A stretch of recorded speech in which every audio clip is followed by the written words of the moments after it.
Bonjour, nous allons voir dans cette vidéo le calcul des chanfreins. Les chanfreins sont aussi appelés les points coupés. Nous sommes dans notre projet test. Nous allons voir que dans EasyTopo, il y a deux menus qui permettent de calculer les points coupés. Vous allez dans cadastre, les lots, création des lots. Et vous avez chanfrein par distance au sommet et chanfrein par distance à la base. Nous allons utiliser les deux méthodes pour calculer nos points coupés. Nous commençons par utiliser la méthode de calcul à partir de la distance au sommet. Lorsque vous exécutez l'outil, il charge la couche des points. Nous allons en plus charger la couche des lots pour se repérer un petit peu.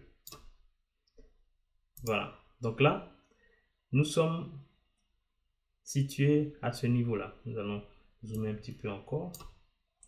Voilà. En fait, il y a un point coupé, il y a deux points coupés. Il y a un point coupé ici et il y a un point coupé ici. Donc, nous allons calculer 1 par distance au sommet et 1 par distance à la base. Nous commençons par calculer lui par distance au sommet. Vous choisissez l'option choix à l'écran.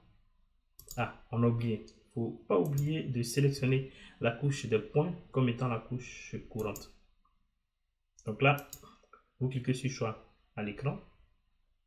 Vous choisissez le sommet. Et comme c'est la distance au sommet, ça va être la distance.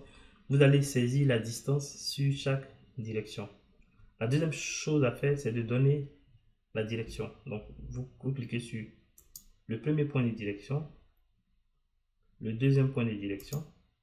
Et là, comme on a dit distance au sommet, nous allons spécifier la distance sur le côté, sur chaque côté.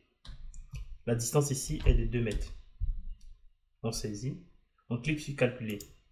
Le logiciel va nous tracer la direction en nous désignant à peu près la position de chaque point. Donc là, si on est OK avec, on sauvegarde.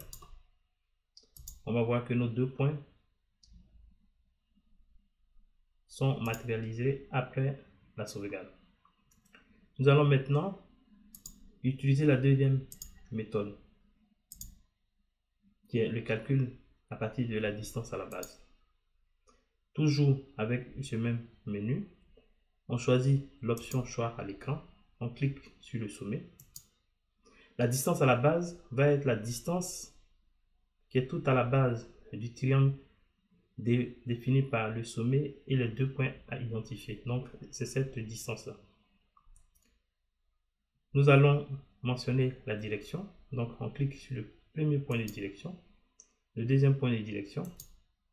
Ensuite, on saisit la distance que nous voulons avoir à la base, donc 2,8 mètres. On clique sur calculer. Le logiciel nous calcule les deux points. Nous dit en fait là où les deux points seront à la fin du calcul. Et si on est OK avec, on sauvegarde.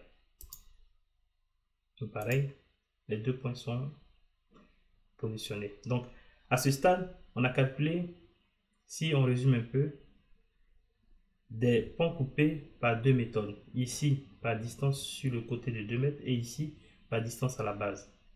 OK, merci.